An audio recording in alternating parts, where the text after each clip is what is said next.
Coming up on Network Africa, the police in the Gambia allegedly killed 3 people during a protest against pollution.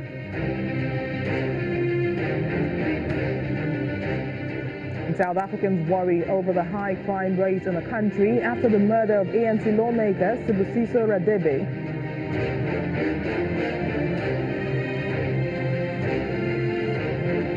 Plus, the Cameroonian government says separatists have killed 84 civilians since September 2017.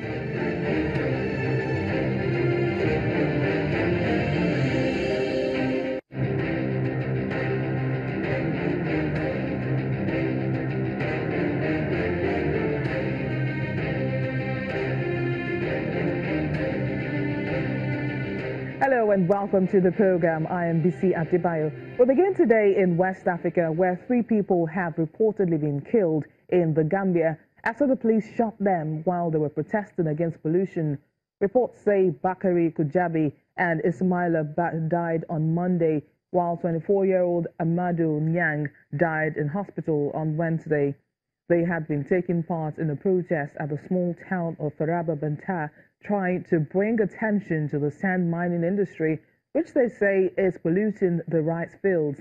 Another 6 people and 16 police officers were also killed when violence broke out. Sabrina Mafani, West Africa researcher at Amnesty International, says the killings conjure up painful memories from Gambia's recent past. President Adama Barrow has ordered a full investigation, and 5 police officers were also detained after the violence. South Africans are in shock after the killing of Sibusiso Radebe, a lawmaker belonging to South Africa's governing ANC, that's the African National Congress, apparently in a botched car hijacking. Experts say this illustrates the seriousness of a violent crime in the country. Official statistics show that the number of murders have decreased since the end of minority rule 24 years ago, but killings are still unacceptably high. The annual police report released last October showed that murders had increased from 18,673 in 2015 to 2016 to 19,016 in 2016 to 2017. There has also been a spike in political killings, largely as a result of disputes within the ANC in the coastal province of KwaZulu-Natal. There is no suggestion that Mr. Radebe's killing is a political hit, although the police say that the exact motive is still unclear. They are searching for 2 suspects. Now let's get more on this story from our South Africa Bureau Chief, Betty Dibia. Well, thanks for joining us, Betty. Now, what more can you tell us about the murder of Sibusiso Radebe? Thank you, BC. There isn't much difference from what you have just read about the story, but what I can tell you is that Mr. Sibusiso Radebe was 40 years old, and he happened to be at Krugersdorp at the point where he was shot dead. We understand that there were 2 people in his car, a BMW X6, when he was attacked and he was shot. We understand, I don't have confirmation of that, that their cell phones were taken. He and a lady friend who was in his car at the point when he was shot. The lady's father said he watched while he was shot, lying down on the ground. And those who shot him apparently opened the boot of his car. Whether they took anything, we don't know, but they made off in a Ford model vehicle.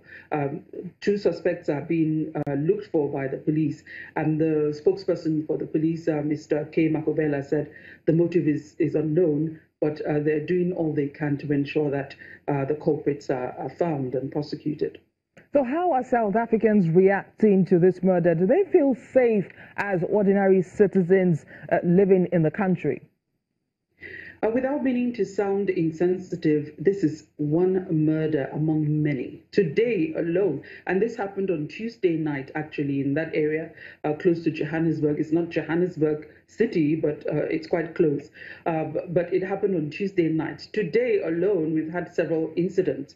In Hillbrow alone, if I'll just narrow down to that area, we had a thwarted hijacking in which a policeman was killed. A few minutes later, or a few minutes before, there was a cash in transit heist where a guard was shot 5 times in the chest. He's in ICU at the moment. All these two in Hillbrow within minutes of each other. And that particular spot for the cash in transit heist was a place where the spot where an attempted cash in transit heist happened on Tuesday as well, and today they succeeded in taking away money. All that among many others, and it's hard being a policeman in this country, and the police is well, they say they're trying, and we see police. Some attempts have been thwarted. Some people have been arrested. According to the police Minister Bheki Cele, he said the number 2 in the case of the cash in transit heist. But hijacking happens every other day. The mayor of Tshwane, that's Solima Msimang, his car was hijacked as well. He was having lunch or supper with a few friends when his car, Mercedes-Benz, was hijacked. I don't know if that car has been found, but that's the reality that we live. People just go around. Of course, they're scared, but you're praying it won't happen where you are. But it's a daily occurrence, and not just Johannesburg, different parts of the country. Now, talking about the new police minister, Bheki Cele, just like you mentioned, has promised to reduce crime rate in South Africa. But what steps has he taken so far to achieve this, and how optimistic are you that he can actually succeed?